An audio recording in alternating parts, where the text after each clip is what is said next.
StrayAllDay.com.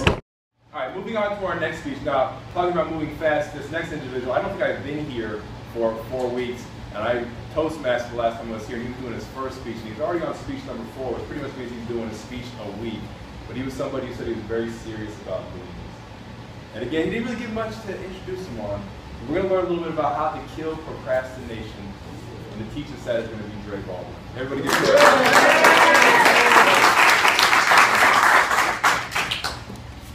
Good evening, everyone. Tonight, coming into this speech, I actually had 2 different ideas of what I was going to speak about. Now, the first idea, as Sean said, is I was going to talk about how to combat procrastination. But as I started working on it, I said to myself, I'll do that later. we call that an in the car joke. So you laugh now, so not to embarrass me, be polite, and when you drive home, you figure it out, you laugh in the car. But the speech that I really am going to give today, I want to talk about having a sense of urgency related to procrastination. How we can put our own backs to the wall, create our own sense of urgency whenever we need to, and how that leads us to produce our best work. Now, the world that we live in today is a relatively comfortable world. It is the most prosperous time in the history of mankind. We don't have to kill to survive. Our lives are not in danger on a day-to-day basis. What happens is we grow complacent. Our minds grow soft. We put things off for a future which may never come. We act as if we have all the time in the world. For example, how many people in this room had something they were going to do today? They said, I'll put it off till tomorrow or this weekend. How many of you had something you were going to do in 2014 and you said, I'll do it next year, 2015? Placing a mighty big bet on yourself that you're going to make it, right? How many of you said, that girl in the gym is cute, but I know she's in here every day, so I'll talk to her later? Oh, is that just me? All right, we all go through this cycle of putting things off as if our lives go on forever. But every once in a while, some random event occurs that wakes us up. For example, in our business world, at your job or in your business, you take on more responsibility than you were ready for. You got a lot to do in a little bit of time. You partner with someone who doesn't come through when they're supposed to. Now you got to do your job and their job, and you want a deadline. The more extreme case, maybe somebody you know, someone who's close to you in age, passes away unexpectedly. It reminds you it could have been you dying just as easily as it was them. It reminds you how impermanent life is. What happens in these situations is what?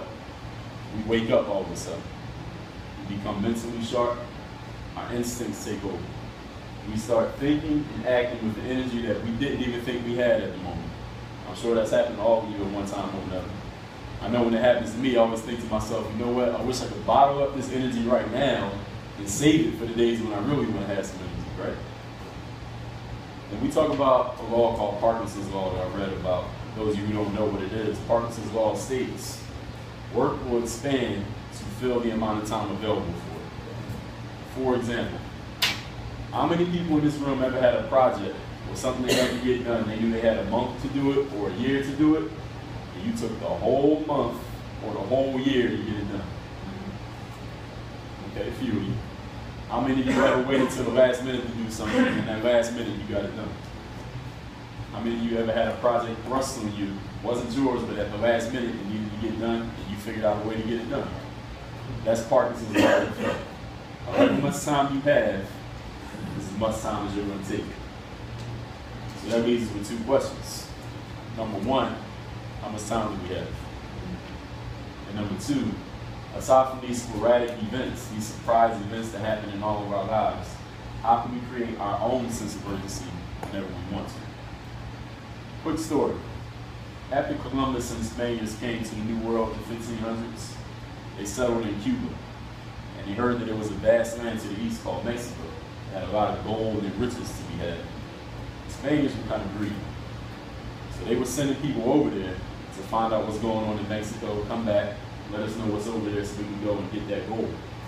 Over the course of about 10 years, they kept sending men over there, but the men weren't coming back. But they weren't staying there because they got fat and lazy on the gold. They were staying there because the Aztec warriors that ruled Mexico, 500,000 strong, were killing all the Spaniards. The Aztecs weren't any normal warriors. They were very fierce. When you battled the Aztecs and they defeated you, they didn't just kill you. They would strip the skin off of your body and wear your skin as sort of a trophy for celebration of defeating. So there was a Spaniard named Hernan Cortez. Over about a 10-year period, he watched all these expeditions go and never come back. But Cortez was wildly ambitious. He didn't want to just go over there and gather intel and come back like he was supposed to. He wanted to go to Mexico, rule the land, take all the gold and riches for himself. So when he finally got sent over to Mexico with 500 men and 11 ships, a few of his men found out about his ambitions. And of course, they thought he was crazy. We're not going to go up against these Aztec warriors. 500 against 500,000 makes no sense. So a few of them came up with a conspiracy that they were going to steal in the middle of the night one of these 11 ships, sail back to Cuba, and anyone who didn't want to go, you could stay with Cortez and fight the Aztecs on your own. Now Cortez found out about this conspiracy, and his first thought, he was annoyed and he was angry. Because he's thinking, I had to go against 500,000 Aztecs with 500 men. I need everybody. Y'all gonna leave me in the middle of the night. But as he thought a little bit deeper, he thought to himself, you know what, the problem is not that there's a conspiracy. Because if I kill this conspiracy, another one's gonna pop up. Everybody's looking at this situation realistically. 500 of us, 500,000 of them. We go back to Cuba, it's safe. Our families are there. We have these comfortable lives. The problem is everybody's thinking about plan B. So what Cortez did is have one of his sailors bore holes in all 11 of those perfectly good ships and sink all the ships.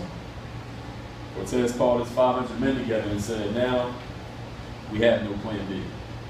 We have no ships. We can't go back to Cuba. We can't go back home. The only way we will survive this situation is to focus on this present moment right here and right now, fight with utter fearlessness as if our lives depend on it, because they do.